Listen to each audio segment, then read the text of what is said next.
Saya berharap kepada Al Zaitun ya untuk menutup pintu rapat-rapat jika ada bantuan atau tawaran pendampingan atau apalah istilahnya dari pemerintah.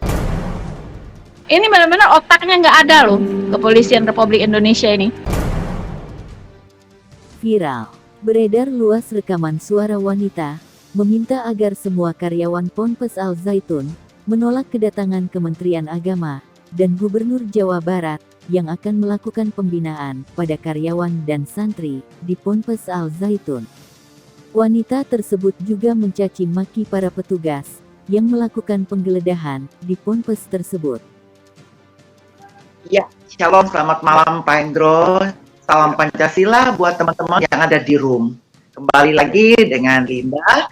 Kali ini kesedihan saya saya pinggirkan sedikit Pak Hendro, jadi agak kegeraman saya kali ini yang saya akan utarakan nih Pak Hendro.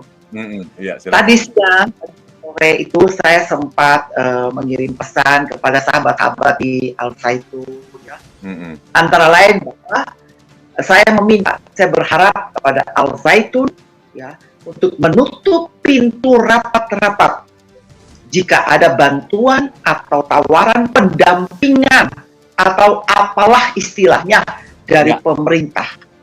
Karena Al Zaitun masih mampu, saya ulangnya, masih mampu untuk mengelola, membina anak-anak santri. Al Zaitun tidak butuh pendampingan dari siapapun termasuk pemerintah. Karena memang Ponpes tidak ada masalah. Apalagi soal proses belajar mengajar. Semua sudah diajarkan Syekh dengan baik, benar dan teratur. So, jangan merusak yang sudah berjalan baik selama ini. Tadi seperti itu Pak yang saya kirimkan kepada sahabat-sahabat di Al Zaitun. Dan mereka mengatakan ya semua sudah diatur oleh Syekh.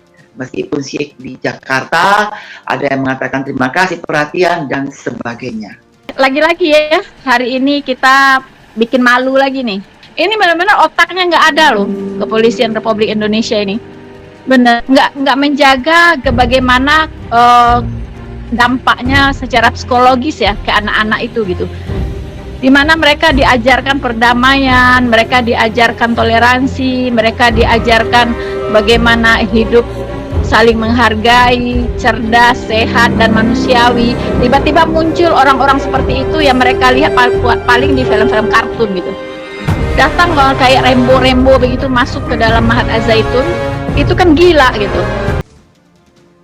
Bareskrim Polri sendiri memang sedang mengerahkan ratusan aparat untuk menggeledah Ponpes Al Zaitun dalam rangka mencari barang bukti terkait kasus tindak pidana pencucian uang yang dilakukan oleh Panji Gumilang beserta keluarganya.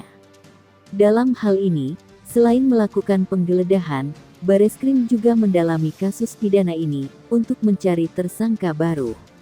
Sebelumnya, Mahfud MD telah menemukan ratusan sertifikat tanah yang diatasnamakan Panji Gumilang dan istrinya, yaitu Farida Alwidat. Akankah istri Panji Gumilang juga akan terseret ke jeruji besi? Untuk lebih lanjut, kita akan memperdalam. Ini makanya beberapa hari ini kita akan memperdalam apakah ada tersangka lainnya. Tapi pada prinsipnya sampai saat ini perkembangan kita sudah melaksanakan penggeledahan.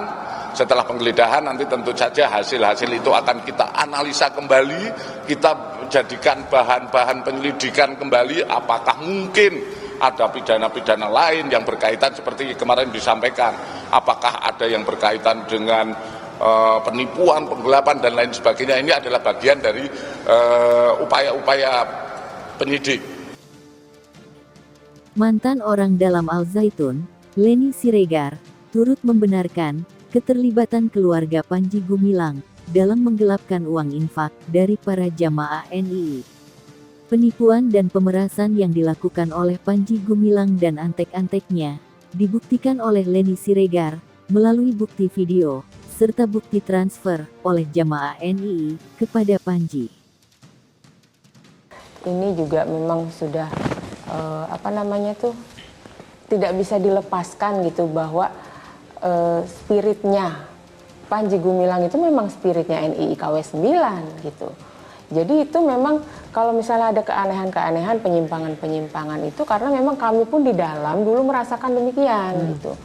Lebih aneh lagi bahkan laki-laki dan perempuan itu dinikahkan itu tanpa wali. Padahal dia masih punya ayah. Kalau perempuan kan di Islam itu kan harus dengan ayah kandungnya gitu. Itu yang sudah terasa penyimpangan-penyimpangan itu. Iya. Dengan Panji Gumilang sebagai tersangka, menurut Anda aktivitas NII di Al Zaitun akan tetap berjalan atau justru akan vakum? Masih berjalan. Mohon maaf, aktivitas NII itu bukan di dalam Al Zaitun, tapi ada di tengah-tengah masyarakat. Iya, Dan betul. apakah itu akan berhenti dengan penetapan Panji Gumilang sebagai tersangka? Tidak juga, jadi saya dapat informasi juga dari teman-teman gitu yang masih aktif di dalam itu juga memang masih menghimpun dana gitu. Justru dengan ditahannya imam mereka itu, pemimpin mereka itu, mereka berusaha lebih gencar lagi untuk menjalankan program gitu. Infak-infaknya termasuk salah satunya Jamas itu yang jalan menuju masyarakat sejahtera. Sebelumnya itu adalah jahe menanam masjid itu. Membangun masjid. Panjangannya. Oke. Kalau imamnya sudah tidak ada, disetorkan kepada siapa dana-dana itu? Ya mungkin ada regenerasi restrukturisasi tentunya ya. Jadi walaupun imamnya ditahan itu tidak juga tidak juga berarti program berhenti gitu. Jadi memang bolehlah dikatakan ini penistaan agama ini sebagai titik awal gitu ya. Karena memang kami juga memandangnya ini spiritnya memang masih spirit NII KW 9 gitu. Tapi yang sangat mencemaskan gitu ya, karena saya sudah 21 tahun di sana jadi orang dalam, itu praktek-praktek program yang dilaksanakan di sana itu yang masih berlangsung sampai saat ini itu adalah praktek perbudakan pada dasarnya gitu dengan modus NII KW 9 karena umat-umat itu masih menganggap ini kita masih berprogram untuk NII KW 9. Tapi pada kenyataannya kan yang kita ketahui kenapa kita tidak merasakan susah sama-sama gitu. Dengan bukti-bukti yang dilontarkan sama Menko Polhukam bahwa sertifikat-sertifikat tanah atas nama anak-anaknya itu begitu banyak gitu loh. Sedangkan kami tuh kayak dipencet gitu loh Mbak. Dengan infak-infak yang ditargetkan. Anda mengatakan ada praktik perbudakan. Kini, Bareskrim Polri tengah mendalami dalam kasus dugaan penistaan agama dengan tersangka pimpinan Pondok Pesantren Al Zaitun, Panji Gumilang, yang tampaknya bakal menyeret tersangka baru. Brigjen Juhandani menambahkan, Bareskrim juga masih menyelidiki dugaan tindak pidana lain yang dilakukan Panji Gumilang, yaitu soal penipuan dan penggelapan. Di mana diketahui, ada ratusan sertifikat tanah yang diatasnamakan pribadi Panji Gumilang, beserta istri dan anaknya.